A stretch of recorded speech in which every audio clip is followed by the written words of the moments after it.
కాకపోతే ఎవరు గెలుస్తారు ఎవరు ఓడిపోతారు పరిస్థితి ఏమిటిది ఇక్కడ కూడా మార్చిండు, ఖానాపూర్లో కూడా మార్చి టికెట్ ఇచ్చిండు. ఓ 2 గెలిచినాం, ఒకటి దగ్గరకు వచ్చి పోయింది.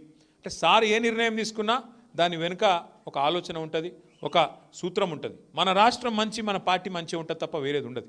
అందుకే దయచేసి నేను మిమ్మల్ని కోరేది, రేపటి రోజున జెడ్పీటీస్ అప్పుడు కూడా ఎంపీటీస్ అప్పుడు కూడా బీఫారం ఒకరికే వస్తుంది. మళ్ళీ మనం కొట్లాడుకున్నాం అనుకో మధ్యలో ఇంకోటి గెలుస్తాడు. మొన్న అసెంబ్లీలో అయిందే మళ్ళీ అవుతుంది.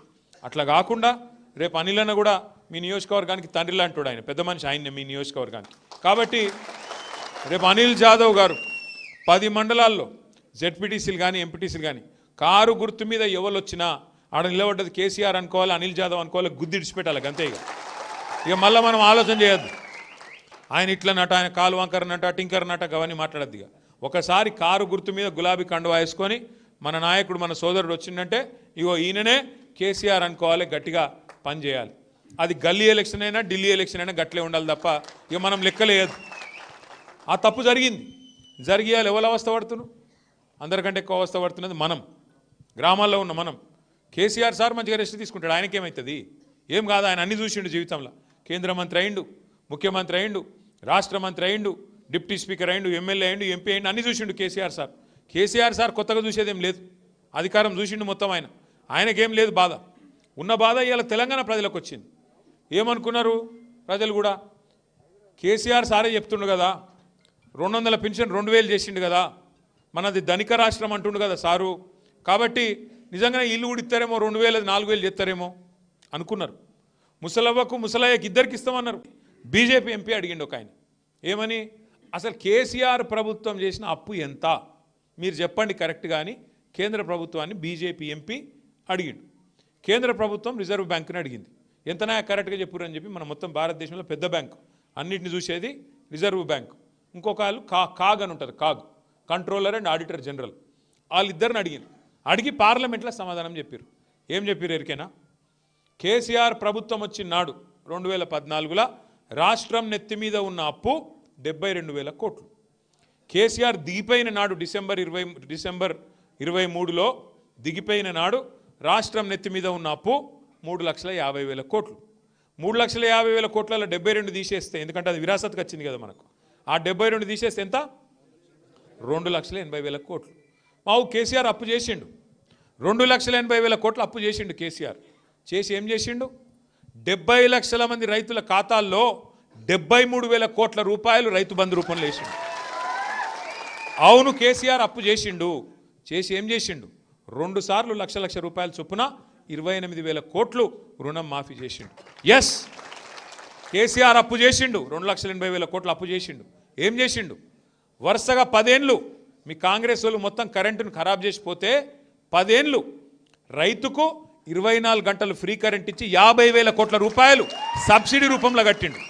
రైతన్నల కోసం సబ్సిడీ రూపంలో 50,000 కోట్లు ఉత్త కరెంటు కోసమే కట్టిండు. అట్లాగే కేసీఆర్ అప్పు చేసిండు. ఏం చేసిండు? 15 లక్షల మంది అప్పు చేసిండు. ఏం చేసిండు? 15 లక్షల మంది ఆడపిల్లల పెళ్లి నెలకు లక్ష రూపాయల చొప్పున ఇచ్చి 15 లక్షల మంది ఆడపిల్లల లగ్గం చేసిండు. అవును, కేసీఆర్ అప్పు చేసిండు.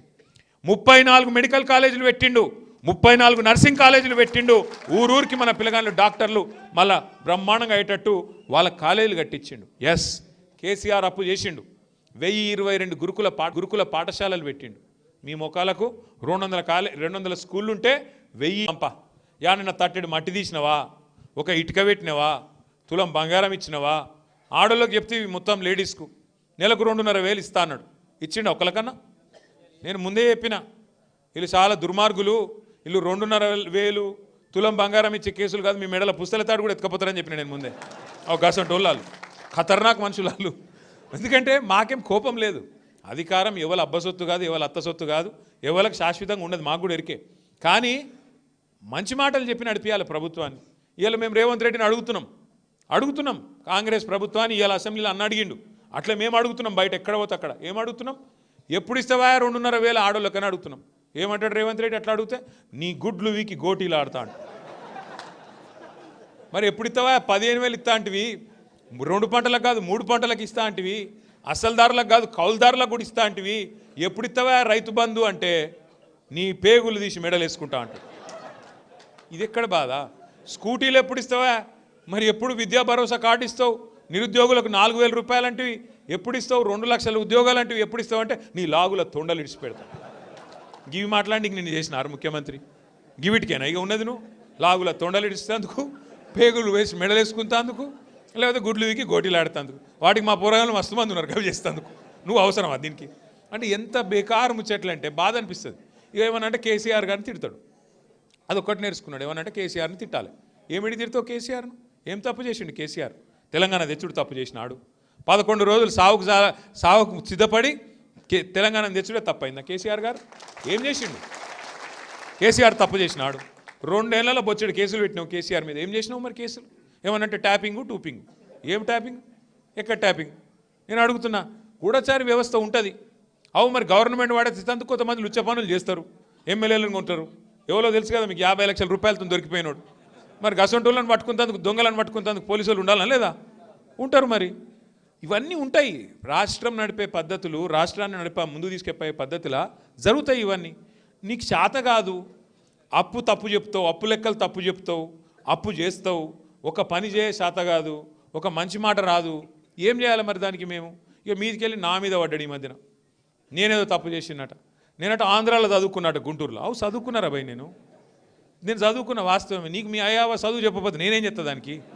నన్ను మా అమ్మ నాయన పంపించారు గుంటూరులో చదువుకోమంటే, విజ్ఞానం పోయినా వడ్ల ముడిలో ఆయనతో 2 ఏళ్ళు చదువుకున్నా. అటెనక వచ్చి పూణేలో చదువుకున్నా, నిజాం కాలేజీలో డిగ్రీ చేసిన, అటెనక అమెరికా పోయినా.